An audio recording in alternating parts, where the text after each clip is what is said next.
Salam alaikum wa rahmatullah. Docteur Firdaus, merci beaucoup pour avoir répondu à la composante militaire de ma question, celle qui est relative à la présence militaire française. Mais je m'attends toutefois à votre réponse au rôle éventuel que peut jouer l'influence économique française dans la résolution du problème djihadiste au Mali et dans la région du Sahel. Merci. Bonjour, docteur Firdaus.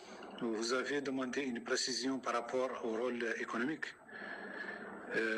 Par là, je veux dire la présence des multinationales françaises, des sociétés multinationales françaises dans la région du Sahel et notamment la dépendance monétaire de cette région de la France par le biais du franc CFA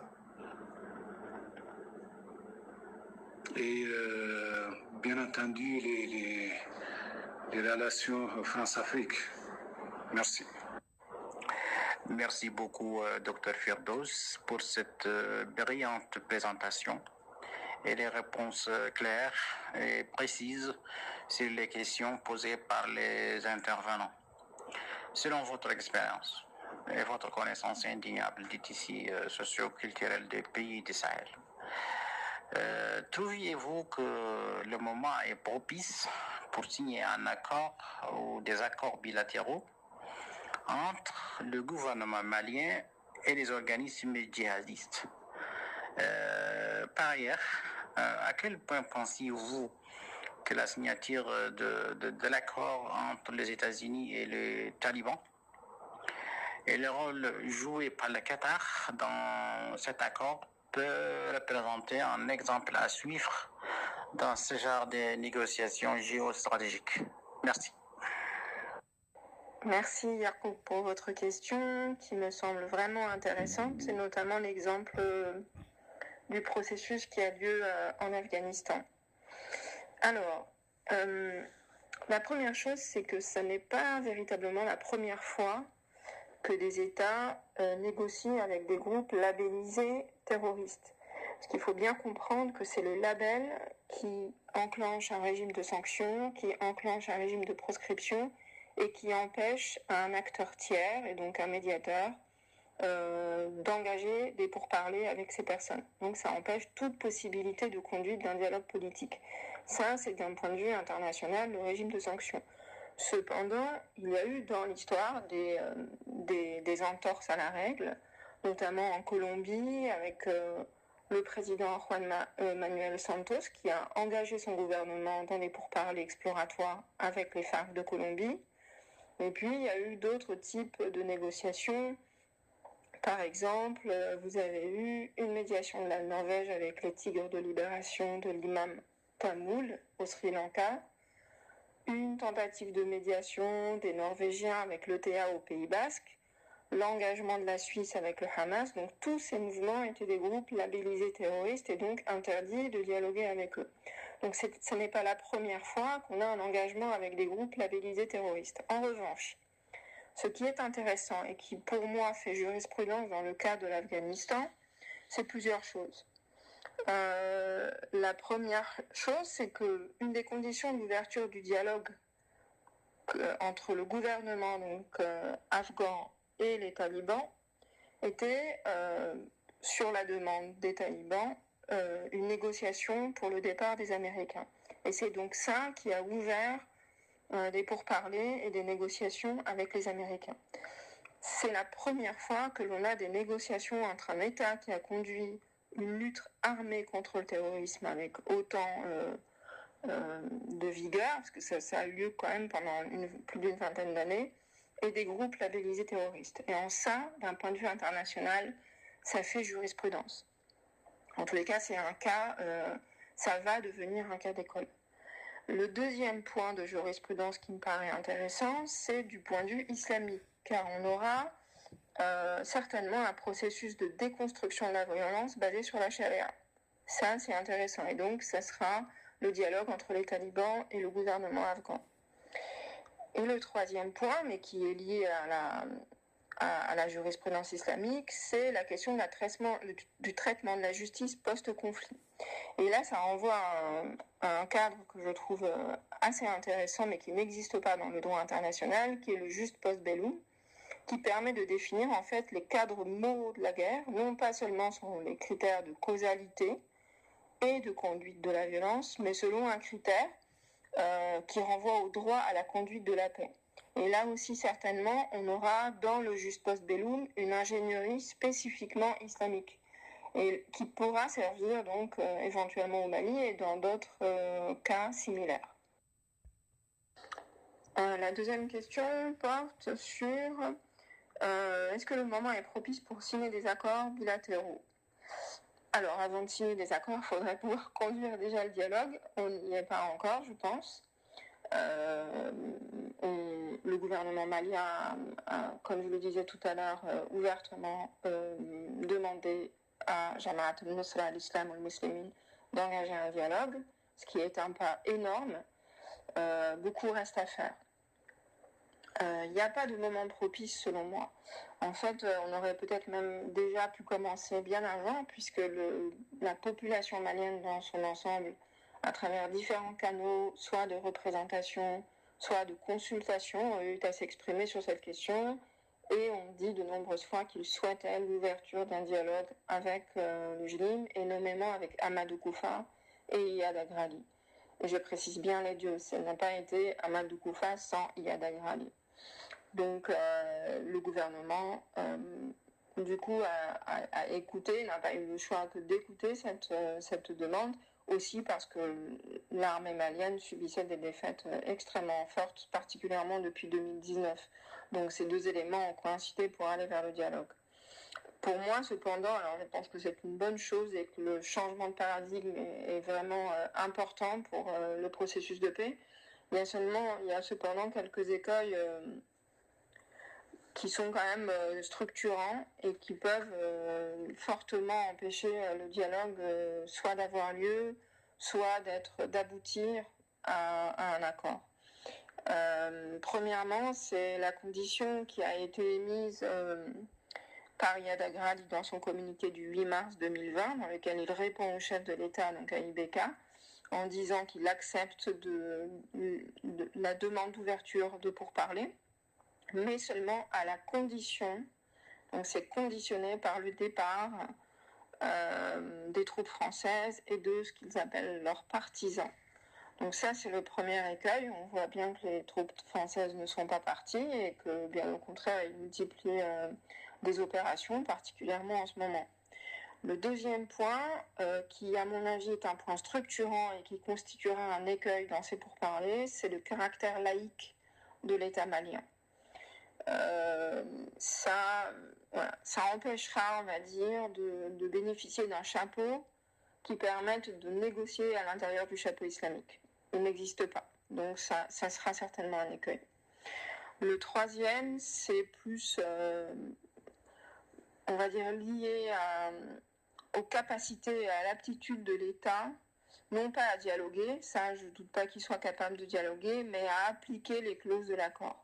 Et on sait que depuis le début des conflits armés, depuis les années 60, c'est un des points de fragilité de l'État. L'État n'applique pas, ou très mal, ou peu, ou très insuffisamment les clauses de l'accord, ce qui fait que les conflits reviennent systématiquement.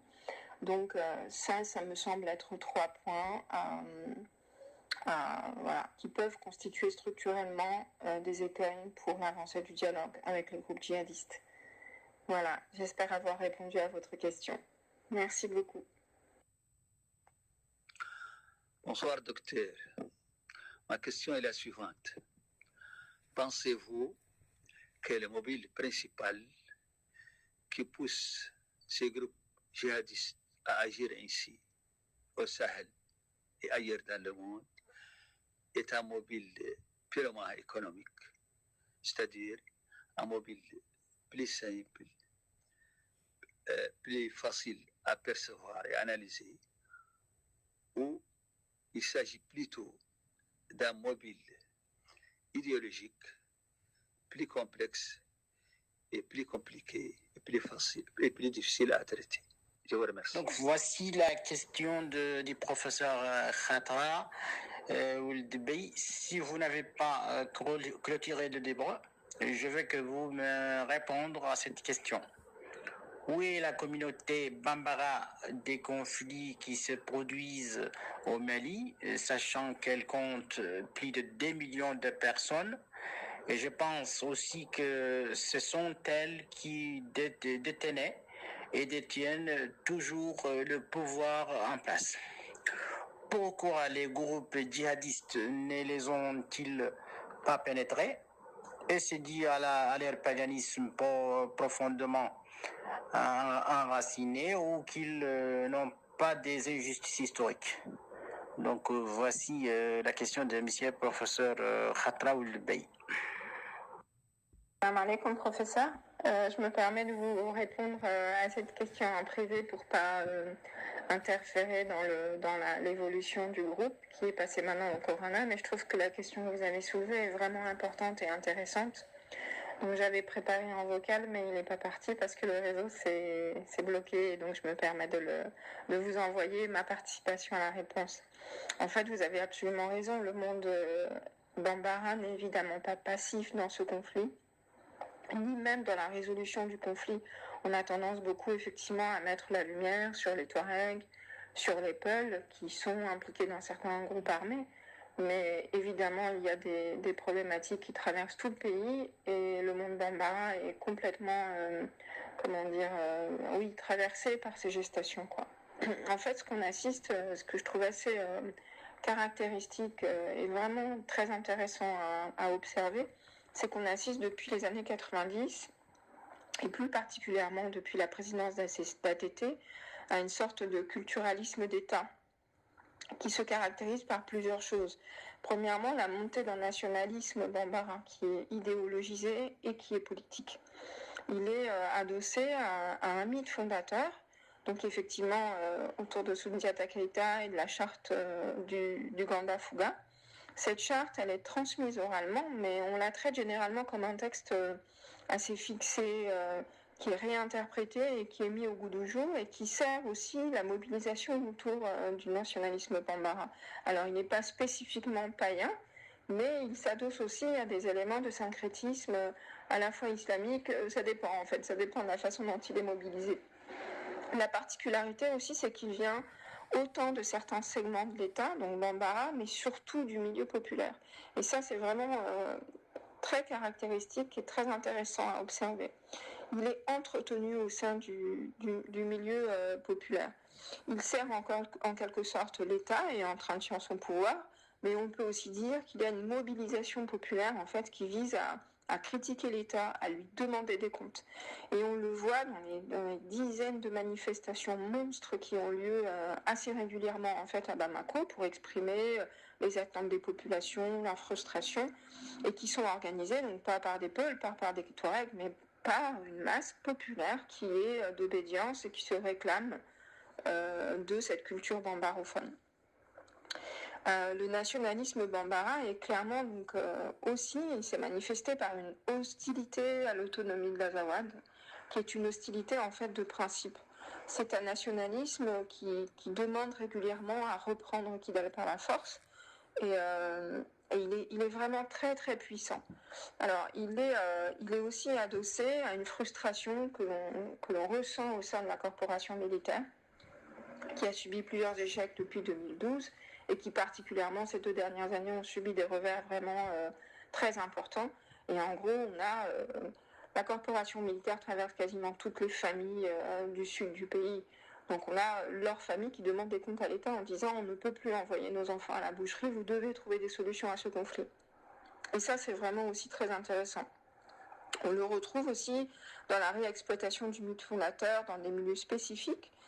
Et le centre de ce nationalisme a pu se structurer aussi dans une mobilisation de type armé. Alors, Abdoulaye l'a dit, il y a une katiba spécifique Bambara dans le sud, mais il n'y a pas que ça. C'est-à-dire qu'il y a des villages Bambara qui sont rattachés parce qu'elles sont situées territorialement sur des zones qui sont couvertes par des djihadistes, donc par la Katiba du Massina, qui sont rattachés à Amadou Koufa. Mais aussi, on a vu, on a vu toute une mobilisation au sein des milices, qui ne sont pas spécifiquement que des milices de Gon, et une multitude de brigades d'autodéfense dans la région de Mopti et de Ségou, et certaines d'ailleurs ne sont pas armées. Et ce qui est intéressant de voir, c'est que dans ces deux régions, on utilise le modèle du ton, qui est le système Bambara de socialisation et d'organisation par classe d'âge, pour organiser ces milices d'autodéfense et ces brigades d'autodéfense. Donc on mobilise en fait les deux formes structurelles du monde Bambara, que sont les tons et la parenté à plaisanterie.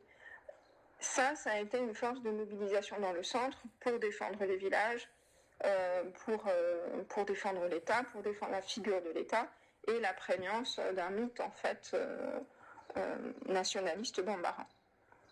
Mais ce qu'il faut se dire aussi, c'est que le courant bambara, c'est-à-dire la mobilisation du ressort, on va dire, mythologique bambara, n'est pas seulement utilisé dans la violence, mais aussi dans la résolution des conflits. Et on avait vu déjà, depuis Moussa Traoré, qui avait créé une sorte d'alliance fondée sur la parenté à plaisanterie, pour aller trouver des liens dans le Nord, lancer une caravane, initier un dialogue politique avec les gens du Nord. Le problème, c'est qu'on n'a pas de correspondance, de système patronymique dans le Nord. Mais du coup, on a quand même eu en revanche à travers cette dynamique, une structure comme l'Association des chefs traditionnels de Mali, qui est une sorte d'alliance corporatiste qui a de nombreuses fois en fait œuvré en faveur du dialogue et qui est extrêmement puissante. Dans cette organisation, vous avez autant la Ménocale des Kaladar de Kidal que les familles fondatrices Bambara de Bamako.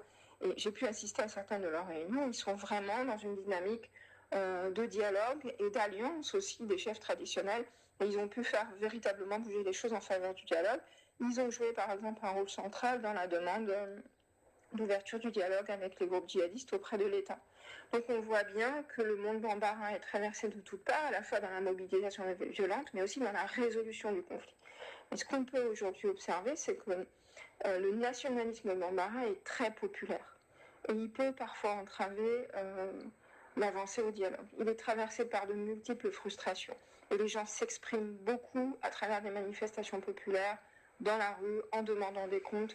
Donc il y a vraiment à l'intérieur de ce mouvement des choses qui sont, je pense, pour lesquelles il faut faire très attention, parce qu'il y a des frustrations qui s'expriment et qui sont très fortes. Voilà, j'espère que j'ai pu contribuer à compléter, on va dire, la réponse d'Abdullah Iba.